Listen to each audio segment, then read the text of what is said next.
Hey guys, Bird Yugioh here. So today I wanted to bring you maybe an underperforming or underutilized strategy, Sky Strikers. I feel they can only get better from here. I feel like they're really just not doing too much, but it is still a very powerful strategy that can play some very powerful cards. And hopefully I'll showcase that to you guys today. Of course, if you're not subscribed already, make sure you do so. So you don't miss any upcoming videos. And then also, if you guys want to help the channel out, I have a link in the description for TCG Player. That is by far the best place to get any Yu-Gi-Oh cards you might need. So yeah, let's just get started with the Sky Striker Ace main deck monsters, which are of course 3-ray. It's the one you always want to see. And we play 2 Rose or Rose. It's just another way of obviously getting to your linked monsters, so it's kind of necessary. It's just not very good compared to Ray. This one just sucks basically. But you need as many as you can, as many as you're comfortable playing. But you just really don't need to play 3 of her. So then, and that's it for the monsters that you're using for your engine. So then all the other monsters we're playing are just some really nice hand traps. So I'm just going with just kind of some of the most universal ones. 3 Ash Blossom, 3 Effect Veiler, 3 Droll and Lockbird, 2 Ghost Bell. That's kind of a new addition. I really like it. It's really good this format. Same with Droll and Lockbird. Most decks are doing just a lot of searching, so Droll and Lockbird will shut them down pretty easily. And then the final kind of hand trap is Infinite Impermanence. Of course, it's a trap card, but you can use it from your hand if you control no cards. So it's, again, just another nice negate. And that is it for our monsters and hand traps. And for the spells, which is the rest of the deck, because with Sky Strikers you need spells in the graveyard. So of course, 1 Engage, it's at 1. We would play this at 40 if we could. It's an amazing card. 2 Area 0. Sometimes I play it at 3, but you really don't need to see more than 1. And you don't need to see it in every hand. So it's one of those that's nice and helpful in certain situations. One that you always need, Widow Anchor. Definitely play 3 of that one. That is one of your main interruptions. It's a really nice quick play. Another really good one that I just can't get myself to play 3 of is Shark Cannon. Most of the time, it's going to be really good. But then there's that time or two, or against that certain deck where this is just not that good. But most of the time, this is a great card. Being able to banish a monster from your opponent's graveyard, or if you have 3 or more spells, you can special summon it to your field. So obviously very good. Again, that's one that one of these days will probably end up at 3, but for now, I think 2 is perfect.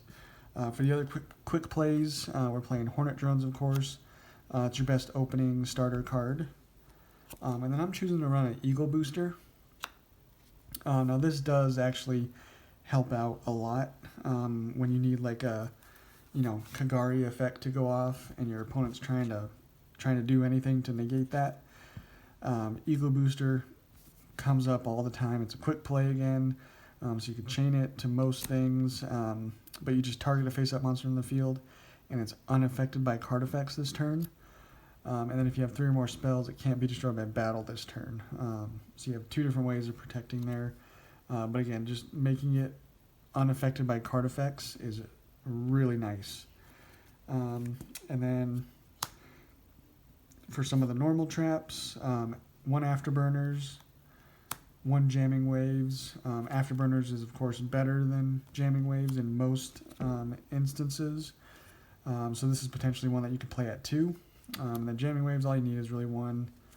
And then the multi-roll is the last Sky Striker spell that we're playing. I like the ratios here. Of course, you can mess around with some of them. You don't have to play Yugioh Booster. You know, you can play Shark Cannon at 3, or again Afterburners at 2. You can mess with them if you want. But that's what I'm playing, and it's working great.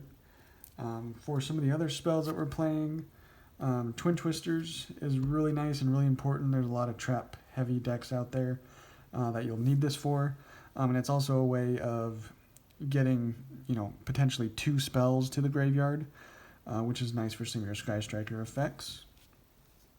And then we're playing 2 Foolish Burial Goods. This is another one at the minimum. You're just getting a spell to the grave for some of their effects. And then otherwise, you're potentially just like sending an engage and then making a Kagari and then adding that engage to hand. So you're basically searching with Foolish Burial Goods. And then also, we play Metalfoes Fusion, which makes this, you know, a draw card. So Foolish Burial will send Fusion. Fusion will then shuffle into the deck, and then you draw a card. So really, really nice. And then the final 3 cards are Terraforming, to search our Area 0, but more importantly, it's getting another spell card in the grave and then activating our field spell. So it's just another way, again, of getting spells to the grave. Reinforcing the Army to search our Sky Striker Ray and Rose. And then the final card, Upstart Goblin. Again, we're playing a 40-card deck, so this is really good. Plus, again, it's just a free spell to the grave, and it's never going to be negated. So you're always getting that, you know, trade off one card for one.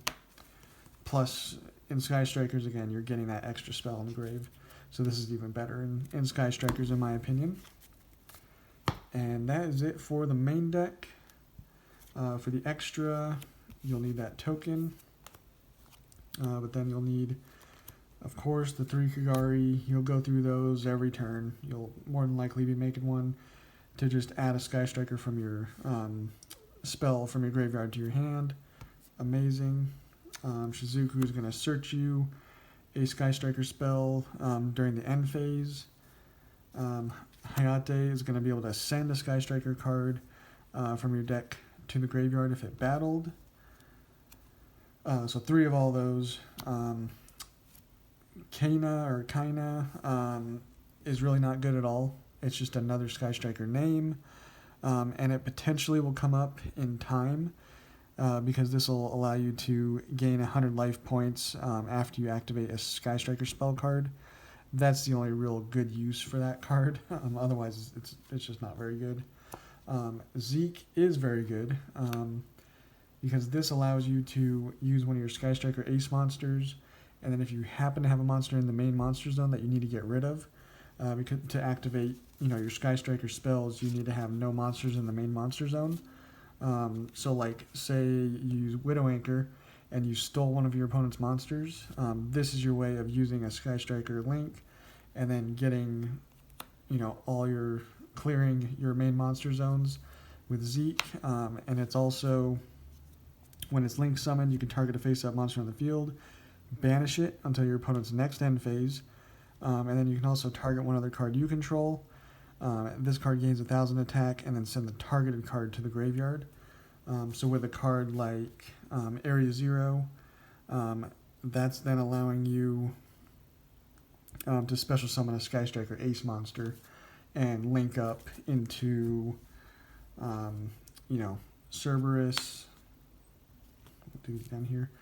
Cerberus, Phoenix, Unicorn, you know, to just get rid of even more cards. Usually you'll find that you'll go from like a Zeke and then go into like a Unicorn or something like that. But you can go into any of those very easily. Again, usually in the extra monster zone, kind of just link up into them. That's why they're nice.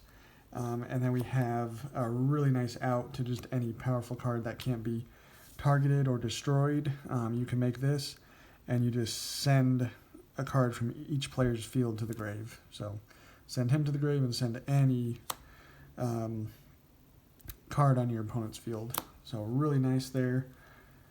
That's the deck, guys. It's a simple kind of strategy. you have a lot of routes you can go, just like a lot of really good decks. There's just a lot of different ways, and you can search different things. It's really nice, really fun deck. I think really powerful, especially because of all these hand traps. So check it out, guys, and we will catch you on the next one.